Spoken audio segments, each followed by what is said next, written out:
Hi, I'm Fran Maier, and welcome to another Napa Institute webcast. One of the striking features of the 2020 election was the power of big tech companies like Google, Twitter, and Facebook to shape how and what we communicate. Part of our national character is a talent for innovation. Americans are great tool makers. But just as we use our tools also use us. They influence what we do, how we think, and what we think about. Over time, that can have a very big impact on our economy, our politics, and even our self-understanding as human beings. So technology raises not just practical, but also moral and spiritual issues. With us today to talk about some of those issues is Michael Hanby. Dr. Hanby is an associate professor of religion and the philosophy of science at the John Paul II Institute for Marriage and the Family at the Catholic University of America. He's also the author of No God, No Science, and Augustine and Modernity, and too many essays and articles to name here. Michael, thanks for taking the time to speak with us today. Oh, thanks for having me, Fran. It's always great to talk with you. Yeah, and as I think we've talked about in the past, we don't get an opportunity to talk very often, but one of the advantages of COVID is Zoom, and one of the advantages of Zoom is that you get to talk and see your friends after long periods of time. Michael, the benefits of technology are pretty obvious in medicine, commerce, travel, and communications, including a vaccine for COVID, and as I said a moment ago, the fact that we're doing this interview long distance. So what's wrong, or is there anything wrong with inventing better tools? God gave us brains, so why wouldn't we use them? Right. Well, I think if I may tweak the question just a little bit, at least with respect to the point of my own work and my own thinking about this, is not in the first instance to condemn technology and to say that technology is wrong or that human making and human craft are somehow intrinsically bad. All of the things that you mentioned, and it's interesting that people always appeal to medicine and to medical advances as one of the great and true benefits that technology has brought us. All of those things are good, but there's nothing under the sun that is untouched by human fallenness, and therefore the very things that tend to be good also tend the very same things oftentimes to be harmful.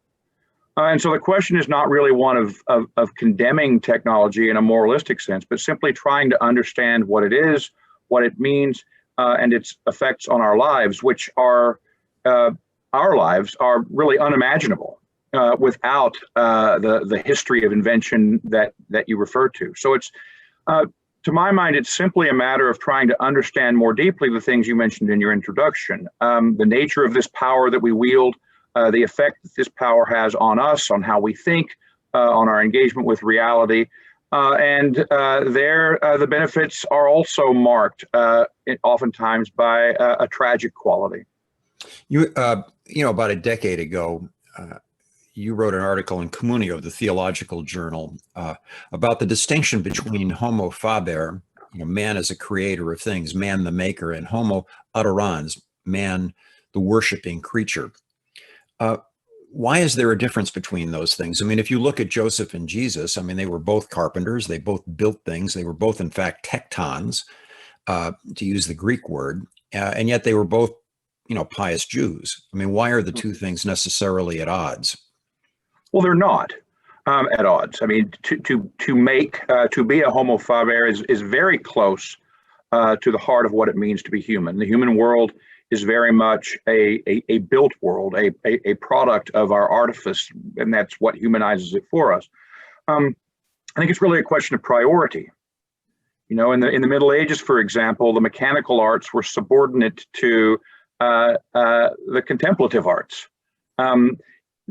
Making human craft were meant to serve the true end of human life, which is the knowledge and understanding of God and contemplation. And so one way to think about the homo utterance, homo faber distinction is a matter of the relative priority. I forget whether it's Hans Urs von Balthasar or Joseph Ratzinger who writes, but whoever it was, I think he is correct, that homo faber is a consequence of the imago Dei, not its content. Mm-hmm. Mm-hmm. And it's I think the seeds or the fruit, excuse me, of the inversion of those priorities are obvious. When man subordinates everything to the project of conquering nature, he ends up subordinating his religious life and remaking it in the interest of that project as well, rather than the other way around. So my short answer to that question would be that the two aren't simply in opposition, but it's a matter of understanding their priority and how each ought to inform the other. You know, Michael, we Americans, as I mentioned a moment ago, seem to have this genius for innovation and invention, and a lot of cultures don't seem to have that. I mean, China certainly does, but China has a gift for stealing other cultures. You know, yes, yeah, but I mean, it seems to me, and where does that come from in our culture? I mean, why the United States and why not some other country? Yeah, this is to me a really bottomless and endlessly fascinating question. I mean, pondering the meaning of what it means to be American, and how this is bound up in it. I think that there are at least 2 to 3 aspects to this answer. One, philosophical, the other a matter of historical accident, and a third a matter of necessity. I mean, philosophically speaking, I know there's a very popular argument by Robert Riley, Thomas West, and others on the kind of American Catholic right, an argument for continuity in the American founding and the natural law tradition. And there's a certain, I grant, kind of superficial plausibility to that. The problem is that from the 17th through the 19th century, there's a profound and radical transformation of the meaning of nature, law, God, knowledge, Christianity itself, for that matter. Mm-hmm. And in many respects, the American founding principles reflect that transformation. I mean, for whatever the founders may have had to say about the laws of nature and nature's God, they were all operationally Baconians mm-hmm. in their approach to nature.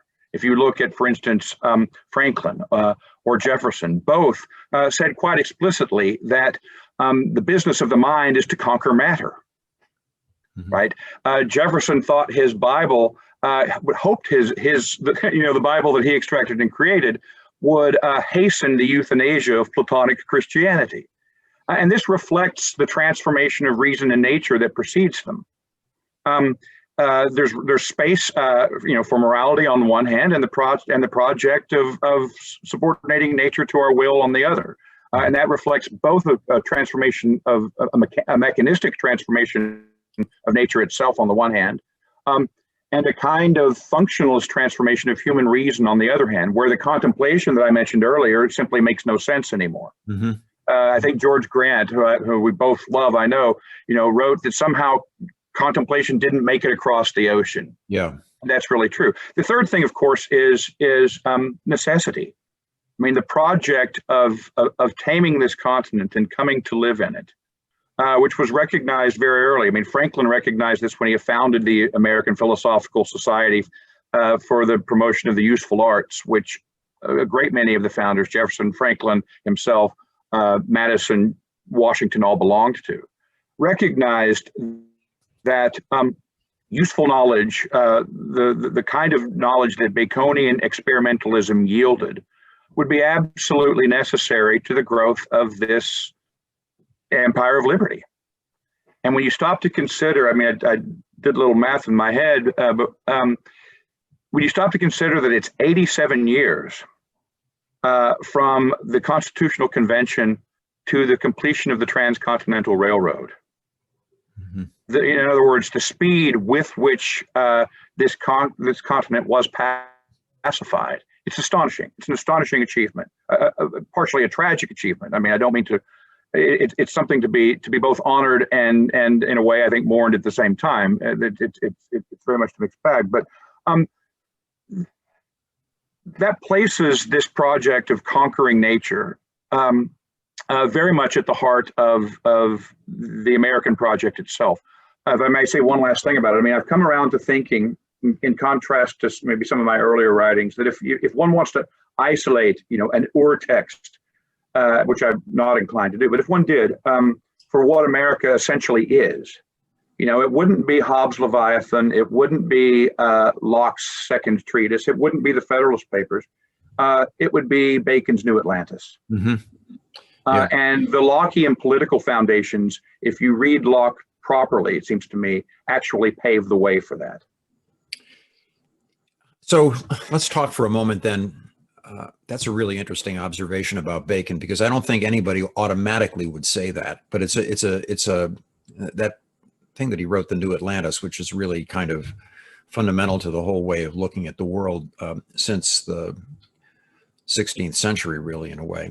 But how does the church, somewhere in your work, you make reference to Benedict XVI saying that technology is never merely technology. And I want to talk for a moment about church leaders' attitude toward the rapid development of technology over the last 50, 60, 100 years. What did Benedict mean when he said that? I think he meant very much the kind of thing that we're talking about. That technology, we tend to take a kind of instrumentalist and probably moralistic approach to our understanding of technology. Technology is this collection of instruments and devices outside us, at our disposal, to use well or poorly, right? Neutral in themselves.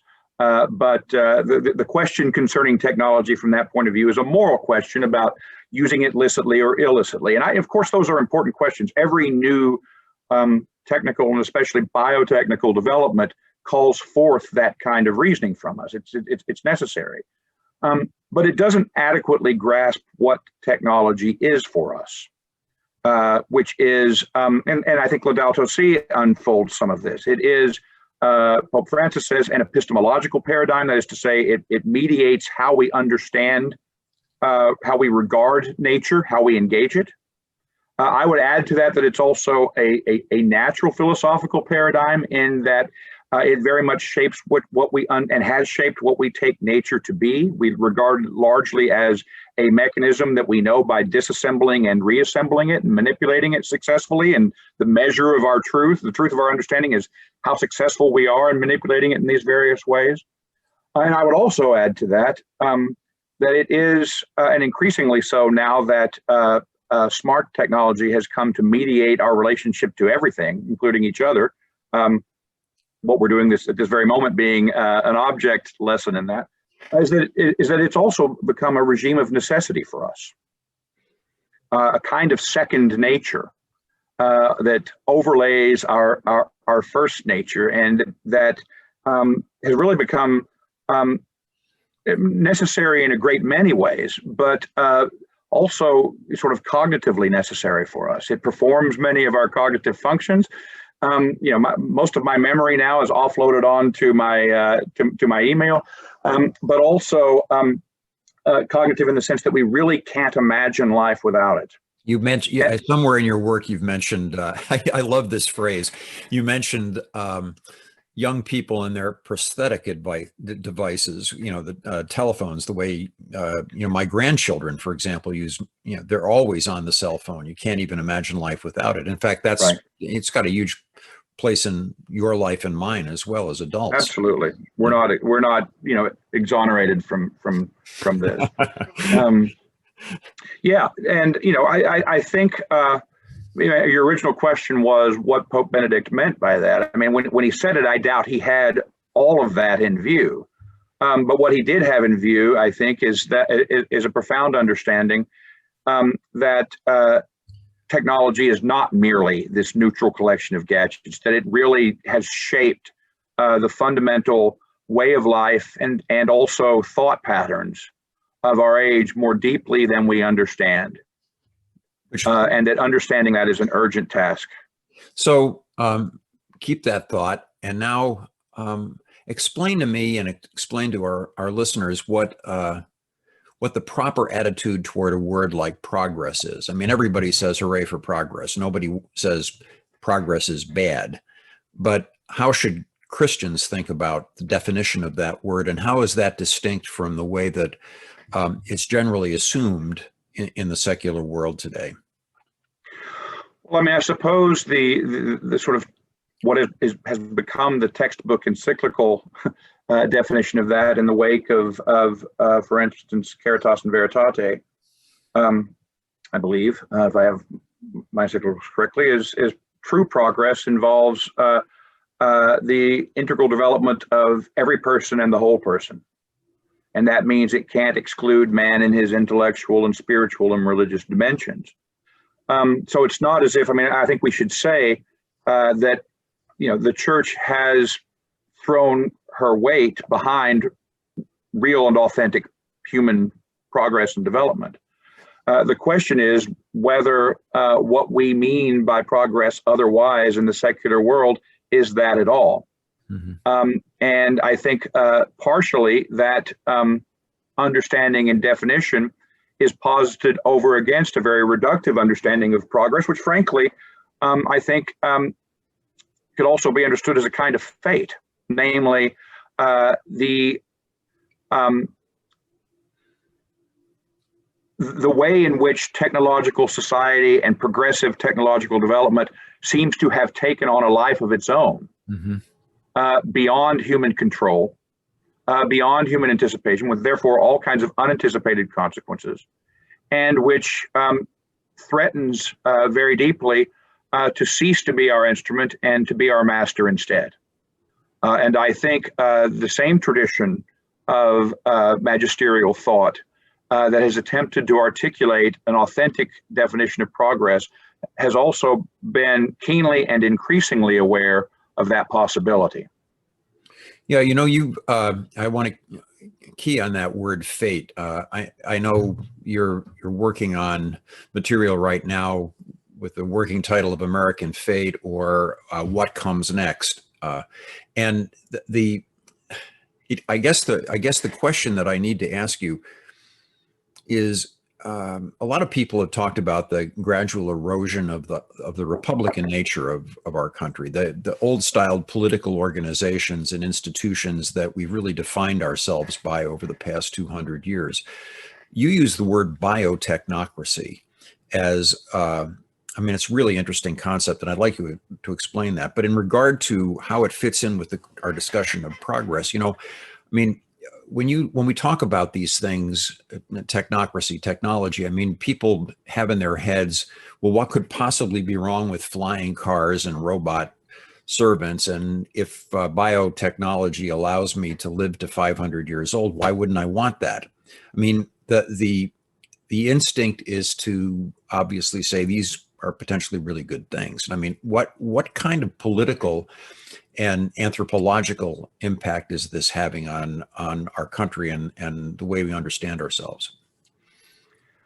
Well, my concern and part of what I mean and what I admit is probably an idiosyncratic definition of technocracy is that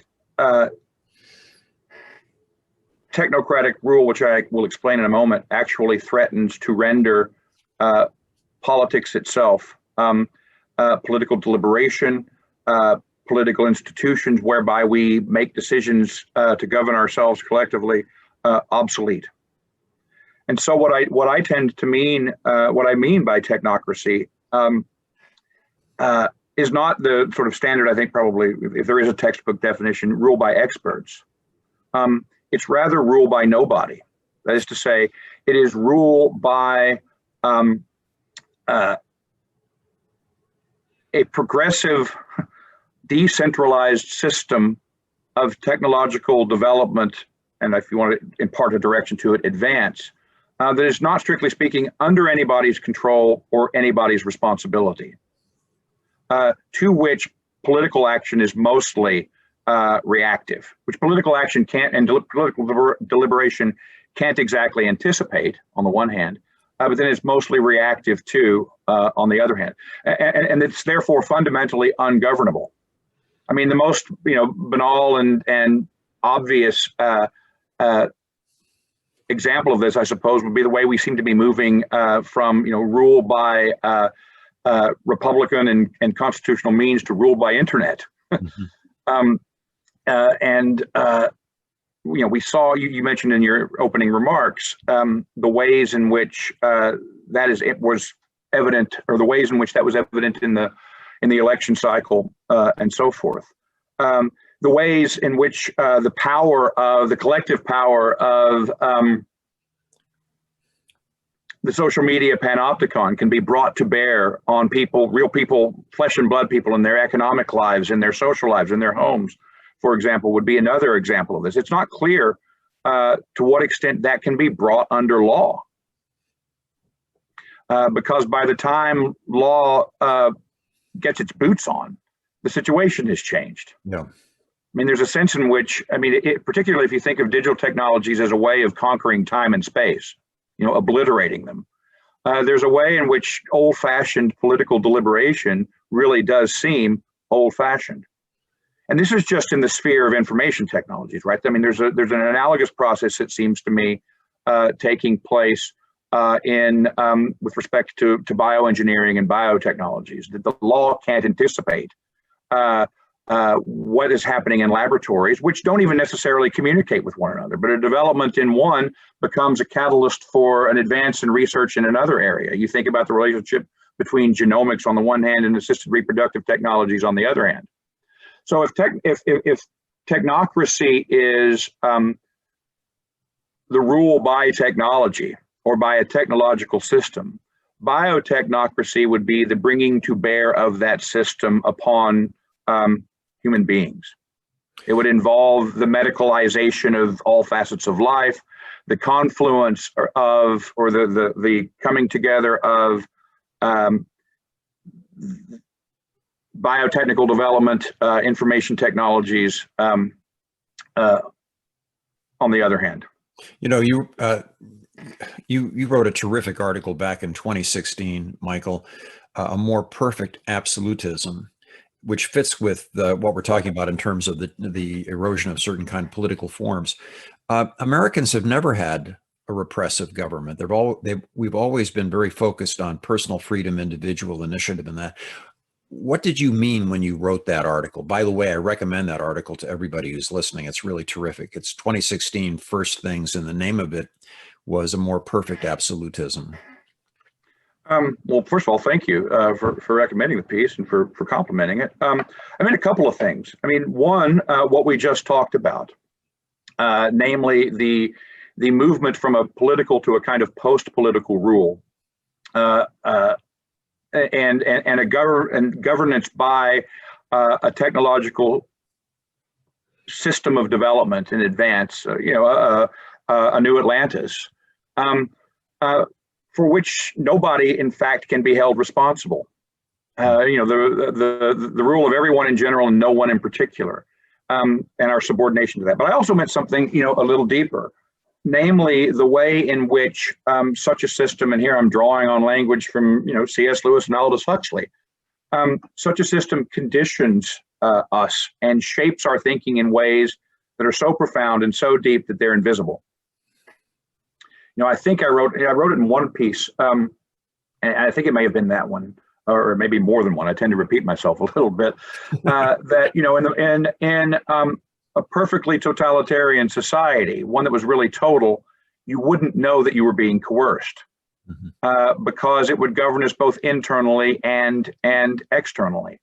What would happen instead is that there would simply be thoughts that we were no longer capable of having, experiences we were no longer capable of having, questions we could no longer intelligibly pose, and we wouldn't know the difference. And it seems to me that that's precisely what both Lewis in The Abolition of Man is concerned with, and Huxley in The Brave New World sort of dramatically portrays.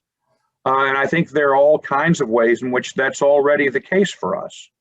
The very fact that something like the contemplative life really is unintelligible.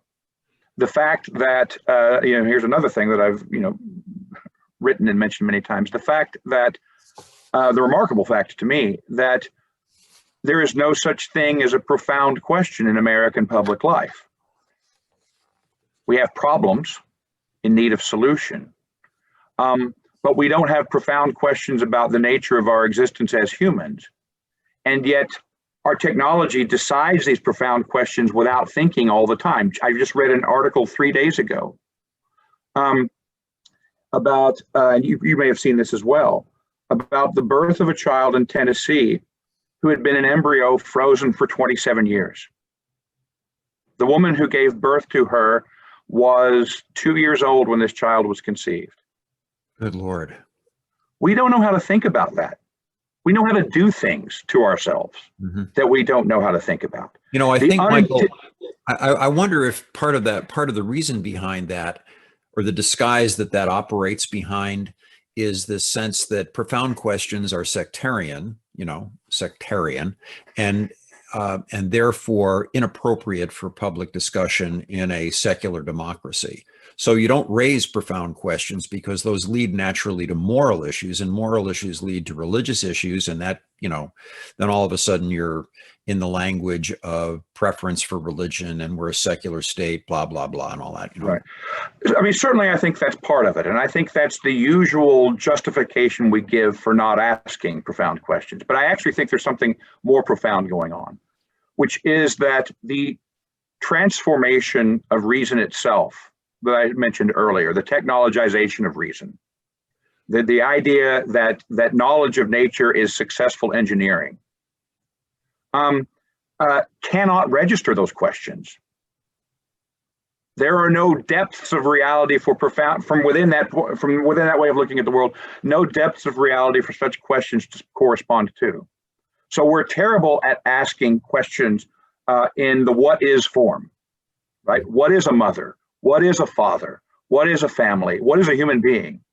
We're very good at asking questions such as how far, how many, from what, under what influence, to what effect, functional questions that correspond to the way that we manipulate the world, but not at asking philosophical questions about the very meaning and nature of things. And yet our technological interventions answer those questions in practice all the time and set the conditions for subsequent thinking about them. So, if you look at the way, for example, I mean, you're aware that I regard the sexual revolution primarily as the human expression of the technological revolution. Right. That it presupposes both theoretically a kind of technological regard for the human body, and practically actual technological advances in assisted reproductive technologies, in now puberty blocking hormones, et cetera, et cetera, et cetera. These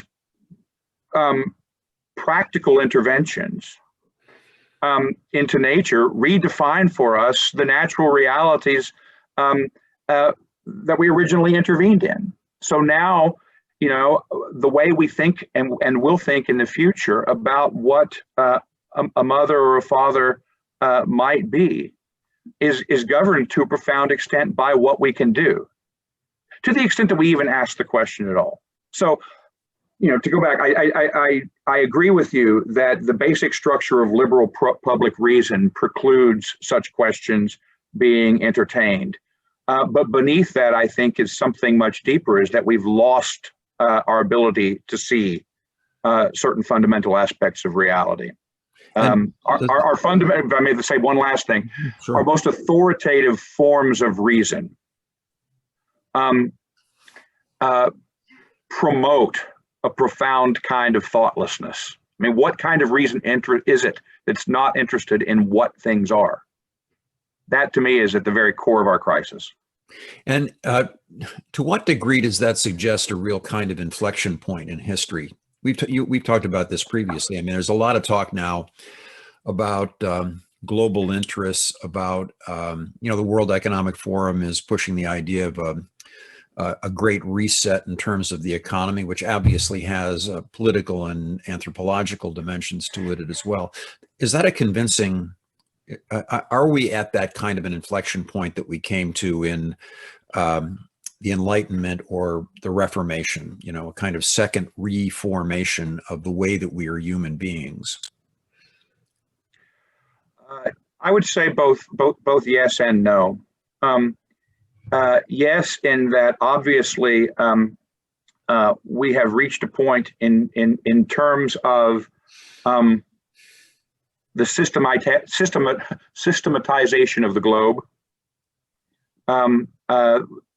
globalization itself, which is a technologically fueled process. We have reached a new point, it seems to me, in our technological command over natural realities, and a new point in the ideologies of sex and gender, for example, but also biomedical ideologies that has generated. And there are new forms of power, social power, and new ways of exercising it that social media, for example, have made possible that we haven't had to deal with before. All of that is new.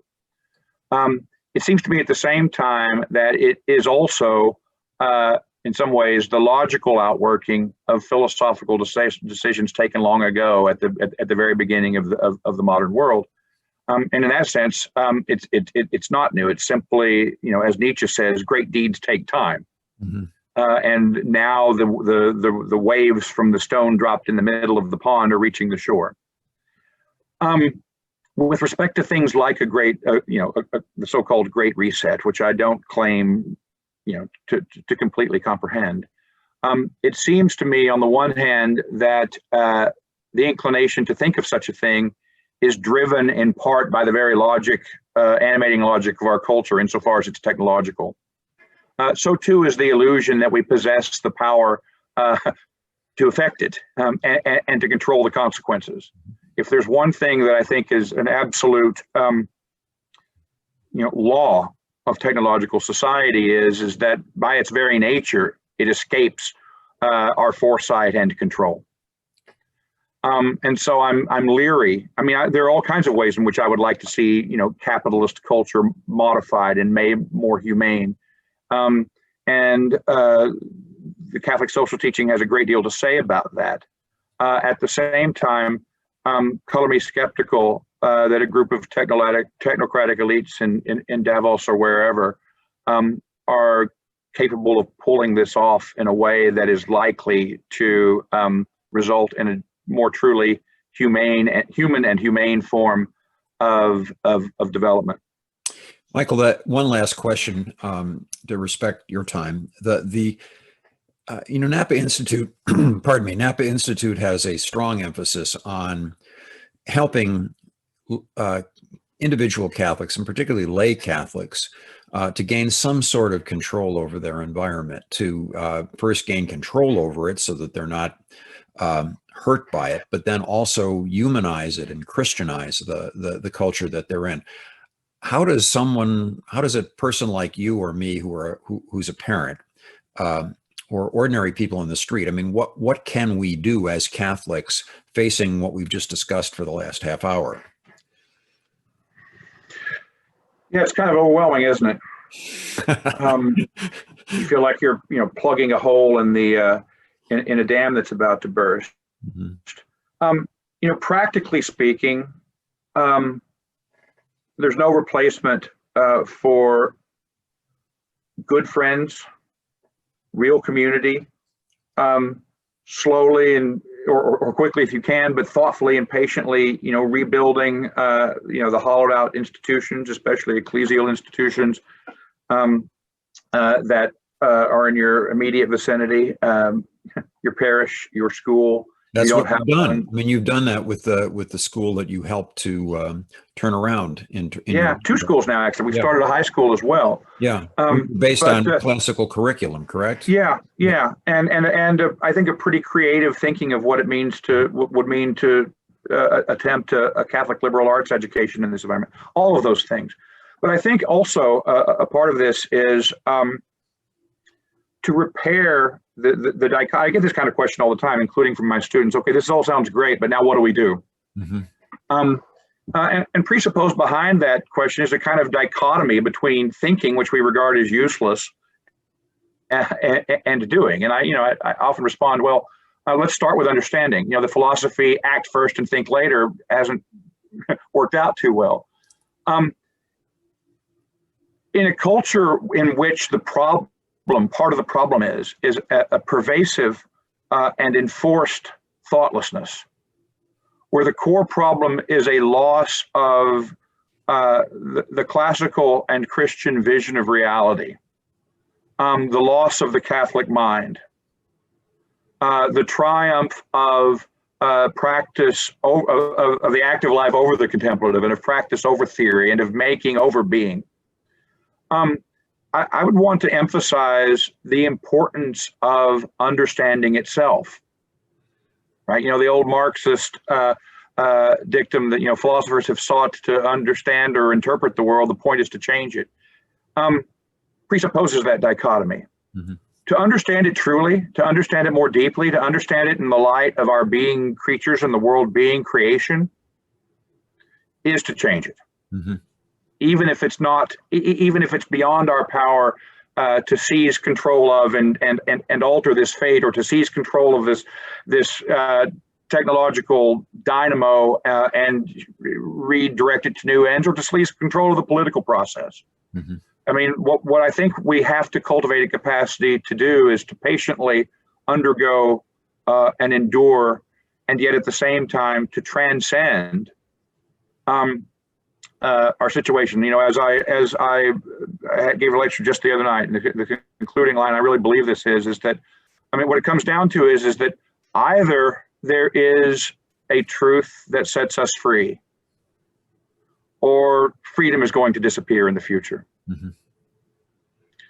So trying to apprehend and understand that, it seems to me to be at the core of any undertaking in the practical sphere. This has been a terrific conversation, Michael, and I'm really grateful. I've enjoyed it. We could go all day. I know, me too. Me too. Your viewers or listeners might get bored, but we could carry on, I'm sure. Well, God bless you, and thank you so much. Thank you, Fran. Great to see you. And you too. Bye-bye.